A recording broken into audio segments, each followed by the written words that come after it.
Bonjour Monsieur le ministre Amadou Coulibaly, ministre de la Communication. J'aurais voulu m'éviter un tel exercice, mais il y a des moments de la vie, garder le silence n'est pas bon. Ce matin, j'ai reçu par WhatsApp un message d'un de mes amis qui m'a envoyé une nouvelle vidéo. Nous allons écouter ensemble ce que vous avez dit. J'ai assisté à une mise en scène pathétique et des plus ridicules où, actualité faisant, on a réuni un parterre de personnes, dont la maman d'un influenceur, un avocat et la femme de l'ancien chef d'État, Laurent Gbagbo, avec pour idée de faire passer le régime pour un régime dictatorial, un régime policier. Pour ceux qui ne connaissent pas hier, quand ils entendent ça, ils peuvent dire « Ah oui, c'est vrai, parce qu'il y a des gens qui sont en prison. » Mais je vais couper là, parce que c'est la seule partie qui me concerne. Les autres parties, vous parlez plutôt de la gouvernance du président Laurent Gbagbo. Mais le RDR aussi faisait partie du gouvernement du président Laurent Gbagbo. Je ne viendrai pas répondre pour le président Laurent Gbagbo, parce que ce n'est pas mon rôle de répondre pour lui. Il est un homme politique, il a été président de la République de Côte d'Ivoire. Il répondra et je sais qu'il pourra répondre. Mon rôle n'est pas de répondre pour lui. Monsieur le ministre, je pense que vous m'aviez répondu et c'est à votre nom propre que vous m'aviez répondu. Vous n'avez pas répondu en tant que porte-parole du gouvernement.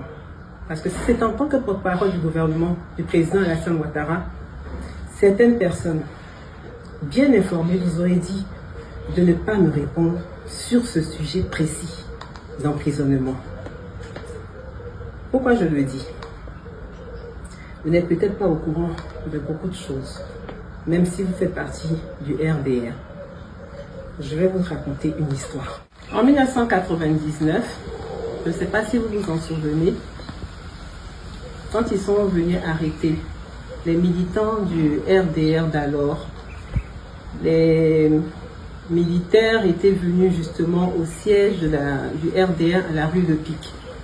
J'étais journaliste à cette époque et j'étais juste venue interroger Madame Henriette Dabaté, qui était la secrétaire générale du Rassemblement des Républicains. Et nous étions dans ses bureaux quand la police a fait irruption pour pouvoir l'arrêter. Elle a été arrêtée et la deuxième personne qui a été arrêtée, c'était moi. Mais quand moi on m'a arrêtée, j'ai été frappée, molestée, tabassée par les policiers d'alors. Madame Henriette Dabaté a été récupérée, ils l'ont mise dans le fourgon. Ensuite, on m'a jetée aussi dans la voiture des policiers, dans le coffre aussi, avec Madame Henriette Dabaté. Et la troisième personne qui a été arrêtée, c'était le ministre Amadou Coulibaly, paix à son âme.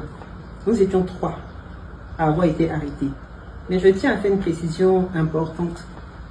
Je n'étais pas militante du RDR, je ne suis pas militante du RDR, et je ne pense pas être un jour aussi militante du RDR.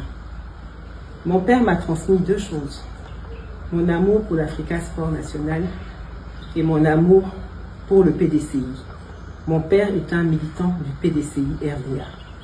Donc, à cette époque-là, j'étais donc militante du PDCI RDA, même si je n'avais pas ma carte du PDCI RDA, j'avais de la sympathie pour ce parti politique. Et donc, on était 3, ils nous ont déportés jusqu'à l'école de police. Arrivé à l'école de police, mes patrons d'alors, d'Africa numéro 1, ont commencé à appeler le ministre de la Communication, qui était Madame Danielle Boni-Clary, qui dit qu'ils ne comprennent pas pourquoi on peut arrêter une journaliste. Donc, j'étais avec Madame Henriette Dabaté. Après les interventions, j'ai pu sortir, mais avant de sortir de l'école de police, tous les autres militants du RDR, qu'on a considérés comme des prisonniers du président Henri Konan Bédié, s'étaient constitués eux-mêmes prisonniers. Ils n'avaient pas été arrêtés. Les 3 personnes qui ont été arrêtées au siège à la rue de Pic, c'était donc Henriette Dabaté en première position, en deuxième position c'était moi, et en troisième position Amadou Coulibaly. Arrivé à l'école de police, je suis restée quelques heures, mais après des interventions, j'ai pu sortir de l'école de police. Mais avant de sortir de l'école de police, comme j'étais journaliste et que j'avais pu être en contact avec la ministre Henriette Dabaté, elle m'a demandé de faire un certain nombre de choses pour elle.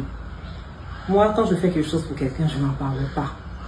Parce que quand tu es éduqué, que tu fais quelque chose, tu dis pas j'ai fait ça, j'ai fait ça, j'ai fait ça. C'est à la personne de parler. À cette époque, je devais avoir 24 ans, 25 ans. Mais j'étais outrée qu'on puisse arrêter une mère. Je sais ce que j'ai pu faire pour la ministre Henriette Diabaté. Elle est encore vivante, Dieu merci. Elle pourra témoigner. Je ne connaissais pas la maca. Je ne sais même pas ce que c'est que la maca. Mais à cause d'Henriette Diabaté, j'y allais comme une fille l'aurait fait pour sa mère. Ce que vous dites que c'est une scène ridicule ou pathétique, moi j'appelle ça une scène empathique. C'est l'empathie qui m'a poussé à faire ça pour Henriette Diabaté, la ministre Henriette Diabaté. Alors que je n'étais pas membre de son parti politique, je n'étais pas militant de son parti politique. J'étais la fille d'un militant du PDCI RDA. Mais j'estimais qu'on ne pouvait pas faire ça à une maman. Donc j'ai agi comme une fille aurait agi pour sa mère. J'ai fait ça pour Madame Henriette Diabaté. Mais ce que j'ai fait, je ne le dirai pas. Ce que j'ai fait à 24 ans pour une maman, c'est ce que je fais aujourd'hui à plus de 50 ans pour un enfant de 25 ans. Ziggy, là, il a 25 ans aujourd'hui. Moi, j'avais entre 24 et je rentrais dans ma 25e année. Aujourd'hui, je suis une mère. Donc, j'ai agi pour Henriette Diabaté avec le cœur d'une fille. Et aujourd'hui, j'ai agi aussi pour le petit Ziggy, là, avec aussi le cœur d'une maman. Vous avez arrêté le président Laurent Gbagbo, vous ne m'avez pas entendu. Parce que lui, c'est un homme politique. Il sait, il a fait ses choix de vie. Même si je trouvais que son incarcération était injuste. Mais je ne parlerai pas pour lui. Je n'aurais même pas parlé pour le jeune Ziggy, mais c'est un trop-plein. C'est un trop-plein. Quand on a arrêté aussi les Gala Kodebi, les Dosso Charodé, j'ai été écœurée, mais je n'avais pas à parler. Puis bon, je ne suis pas du genre à parler. Mais venez me prendre aujourd'hui et puis me répondre en disant mon nom, monsieur le ministre, on ne le fait pas. Peut-être que vous avez oublié, mais moi quand j'allais au siège du RDR, je vous voyais, et vous savez où moi je vous voyais quand j'étais journaliste. À un moment donné là, il y a la politique, hein, et puis il y a la vie normale. On n'a pas besoin de faire tout ça. On n'a vraiment pas besoin de faire tout ça. Vous m'avez indexé, et puis vous avez cherché à m'attribuer aussi des actions du gouvernement d'alors, gouvernement dans lequel le RDR aussi figurait. Mais le faire, ce n'est pas bon. C'est un fâcheux précédent. C'est un vrai fâcheux précédent. Ce n'est pas bon. Parce que dire aujourd'hui, vouloir m'imputer du moins des actes qui ont été posés par le gouvernement d'alors, cela voudrait dire aussi qu'aujourd'hui, ce qui se passe où des encagoulés rentrent dans des maisons, récupérer des gens qui auraient peut-être posé des actes délictueux, traumatiser les enfants des gens, traumatiser les épouses, en portant des cagoules. Il n'y a pas de raison de s'encagouler pour entrer dans des maisons. Mais je vous le dis, monsieur le ministre, ça fait peur aux enfants, ça fait peur aux femmes. Mais le faire et dire aujourd'hui que moi je sais ce qu'on faisait avant, en voulant m'attribuer les actions du gouvernement d'alors, cela supposerait aussi que la première dame, Madame Dominique Ouattara, est au courant de ce qui se passe. Je ne pense pas. Ce qui est valable pour moi est aussi valable pour elle. Je ne pense pas. Parce que je ne pense pas qu'elle pourrait accepter ou qu'elle pourrait savoir que des gens rentrent encagoulés dans des maisons, traumatisent des enfants, traumatisent des épouses. Si un homme a fait quelque chose, c'est l'homme qui a fait. C'est pas la femme, c'est pas les enfants. Vous pouvez venir tranquillement. Ah, on te cherche. Donnez, madame, monsieur, venez. Nous allons aller au commissariat. C'est comme ça que ça devrait se passer. Moi, je n'ai pas été trop longue, monsieur le ministre. Mais je dis que l'exemple là que vous venez de prendre pour pouvoir m'attaquer ou m'insulter, c'est cet exemple que vous n'auriez pas dû prendre. Vous voulez parler d'humanisme. Quand je faisais les courses de Madame Henriette Diabaté, un 22 décembre 1999, elle avait besoin de quelque chose, ce qu'un enfant aussi aurait pu faire pour une mère. Elle m'avait demandé de le faire. Mais elle m'a demandé de la rejoindre à la PISAM. J'étais étonnée, je me dis pourquoi c'est à la PISAM que je dois la rejoindre alors que en principe elle est à la MACA. J'arrive à la PISAM, je la vois le 22 et le 23 décembre. Elle était avec Feu Amadou Gon Coulibaly. Il y avait aussi le ministre Amon Kano. Et il y avait une autre personne dont je tairai le nom. Parce que cette personne ne fait pas de politique.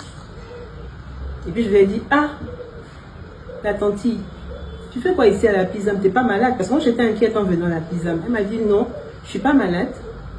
Mais le président Henri Konan Bédié m'a dit que ma soeur, tu peux pas te laisser en prison pendant les fêtes de Noël.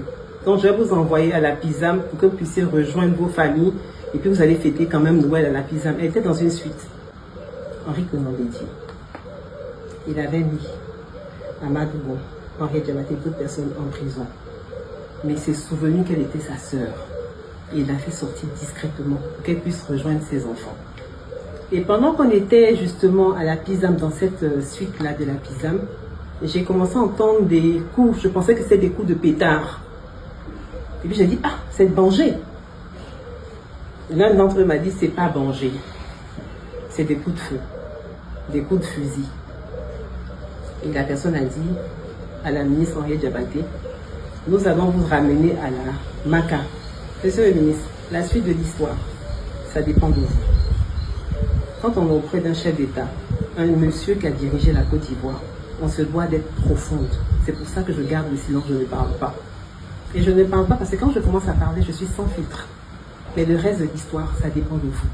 Je vous remercie et je vous souhaite une excellente journée. Merci.